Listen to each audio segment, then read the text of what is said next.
Simple सी बात है, हमारा जो डेमोक्रेसी है वो बचनी चाहिए, यूथ हमारा जागना चाहिए, बस उसका है, दैट्स इट। इसके अलावा तीसरी चीज़, ना धर्म इसके अंदर इन्वॉल्व होना चाहिए, ना कोई पार्टी इन्वॉल्व होनी चाहिए। एक बात बताओ, वहाँ जेएनयू वालों का क्या काम है? आप जय भीम वालों का क्या काम है मुझे ये बताओ। कॉकरोच पार्टी को रहना चाहिए, जेनजी को रहना चाहिए। आपको लग रहा है कि वहाँ 40 साल से नीचे के कितने % लोग होंगे? बच्चे तो हैं, कितने % होंगे, लेकिन ज्यादा कौन है? मैं कह रहा हूँ मेजोरिटी 40 साल से ऊपर वाले हैं। आपको पता है जेनजी कौन सी? जो 2010 से ऊपर वाले हैं वो जेनजी कहलाते हैं, ठीक है। आपको लगता है ये 16 साल के लोग हैं? नहीं, वो तो कितने लोग हैं? नहीं होंगे ना, फिर ये क्या का जेनजी है?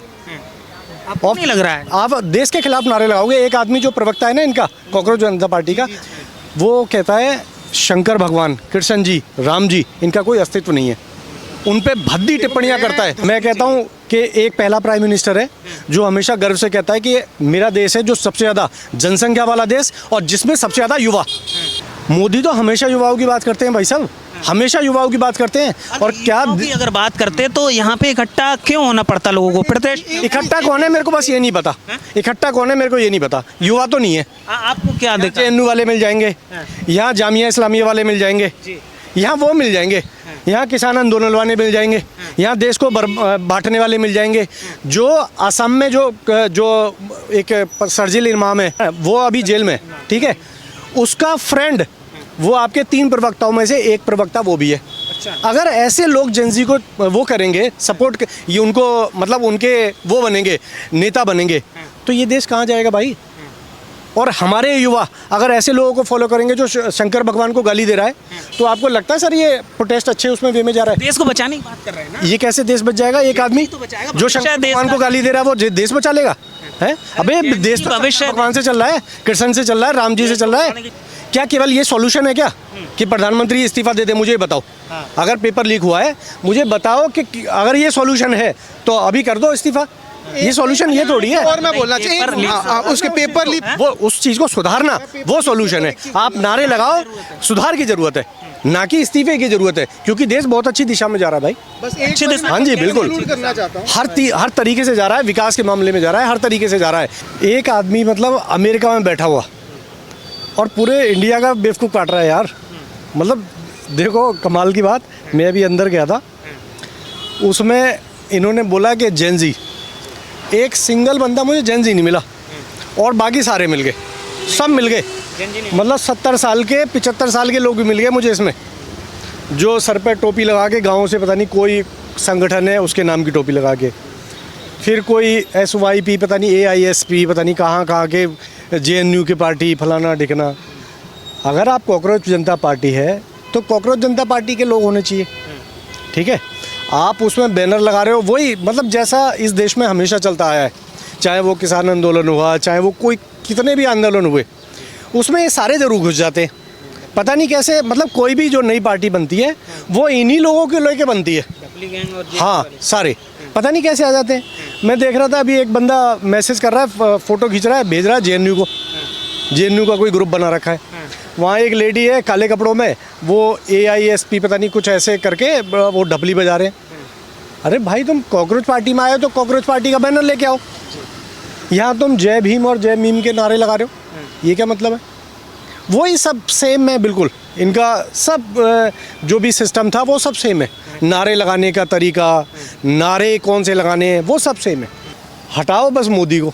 मोदी से ऐसी क्या दुश्मनी है, मेरे को ये नहीं समझ में आ रहा है भाई। उस बंदे ने देश में विकास किया।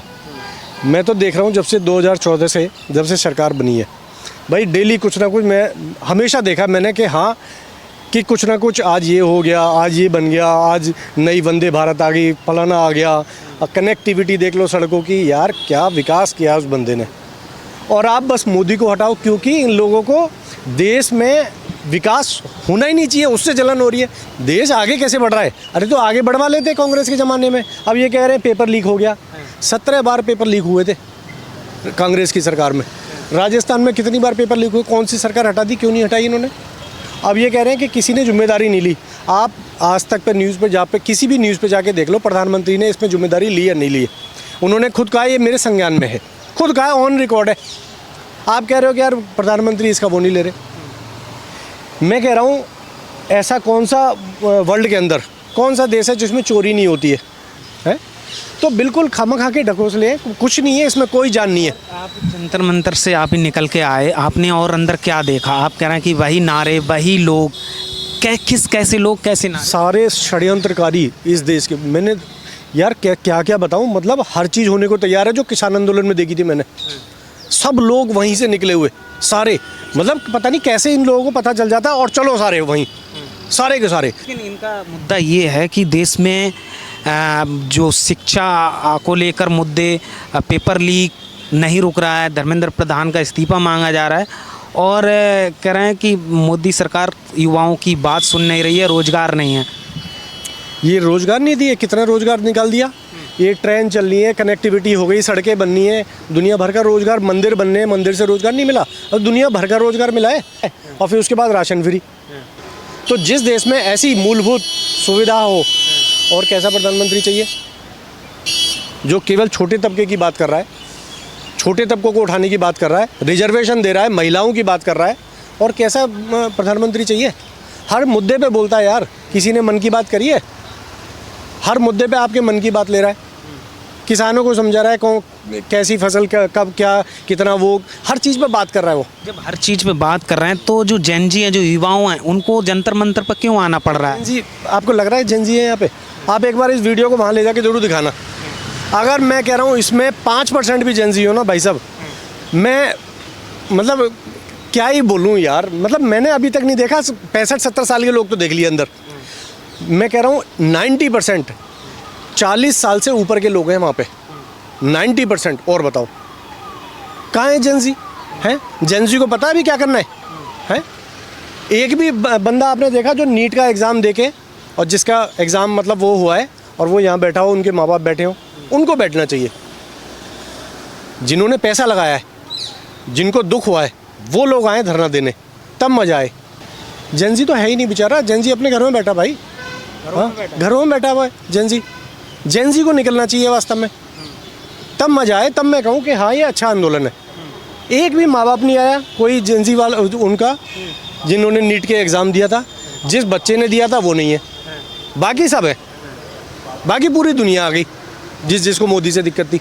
नहीं तो मोदी से आप कह रहे हैं कि दिक्कत तो विपक्ष भी लगातार कर रहा है ना कि मोदी से देश संभल नहीं रहा है, देश बर्बादी के कगार पे जा रहा है, देश संकट, जो ग्लोबल संकट है अभी उसमें मोदी जी सही से डिसीजन नहीं ले पा रहे हैं। अमेरिका जो कहता है मोदी जी वही मान लेते हैं। हाँ, तो तुम्हें तो 50-60 साल मिले थे, कर लेते।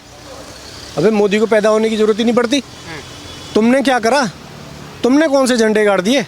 क्यों लोगों को मोदी की ज़रूरत पड़ गई? कितने एग्ज़ाम इनके लीक हुए? कोई सरकार मुझे बता दो एक एग्ज़ाम के ऊपर इनकी गिरी हो?